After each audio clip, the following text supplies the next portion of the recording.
મિત્રો, દાંતનો સડો કોઈ પણ ઉંમરે થઈ શકે છે. દાંતનો સડો દુધિયા દાંતમાં પણ થાય છે, કાયમી દાંતમાં પણ થાય છે. દાંતના સડાના લક્ષણો શું છે, તેની સારવાર શું છે, તેને અટકાવવા માટે શું શું કરવું જોઈએ, આવો વધારે માહિતી મેળવીએ. દાંતનો સડો થયાની નિશાનીઓ. દાંતની સપાટી પર કાળા અથવા કથ્થઈ રંગના ડાઘા પડી જાય. કેવિટીઝ એટલે કે દાંતમાં ખાડા પડી જાય. દાંતમાં ખોરાક ફસાઈ જાય. ગરમ, ઠંડો કે ગળ્યો ખોરાક ખાવાથી દુખાવો થાય તો સમજવું કે દાંતનો સડો થયેલો છે. દાંતનો સડો આગળ વધી જાય તો રાત્રે પણ દુખાવો થાય છે.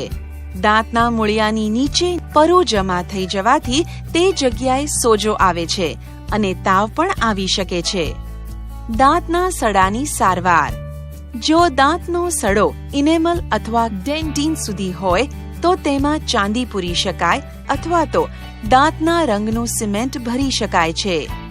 જો દાંતનો સડો મૂળિયા સુધી કે મજ્જા સુધી પહોંચી ગયો હોય તો મૂળિયાની સારવાર એટલે કે રૂટ કેનાલ કરવામાં આવે છે, જેમાં પ્રથમ દાંતને બહેરું કરવામાં આવે છે અને તેમાંથી સડો કાઢવામાં આવે છે.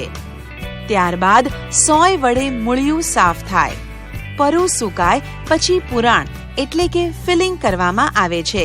મૂળિયાની સારવાર કરેલ દાંતની મજબૂતાઈ વધારવા માટે તેની ઉપર કેપ ફિટ કરવામાં આવે છે. દાંતનો સડો અટકાવવાના ઉપાયો. દાંતનો સડો અટકાવવા માટે જમ્યા પછી વચ્ચે એટલે કે વારે વારે ગળ્યા કે ચીકણા પદાર્થો ન ખાવા અને જો ખાવામાં આવે તો તરત જ કોગળા કરવા અથવા તો પાણી પી લેવું. રાત્રે સૂતા પહેલા અચૂક બ્રશ કરવું જોઈએ. નાના બાળકના મોંમાં લાંબા સમય સુધી દૂધની બોટલ ન રાખવી જોઈએ. નાના બાળકના મોઢાની પણ વ્યવસ્થિત સફાઈ કરવી જોઈએ. એટલે જ કહેવાય છે ને કે સાવધાનીમાં જ સુરક્ષા.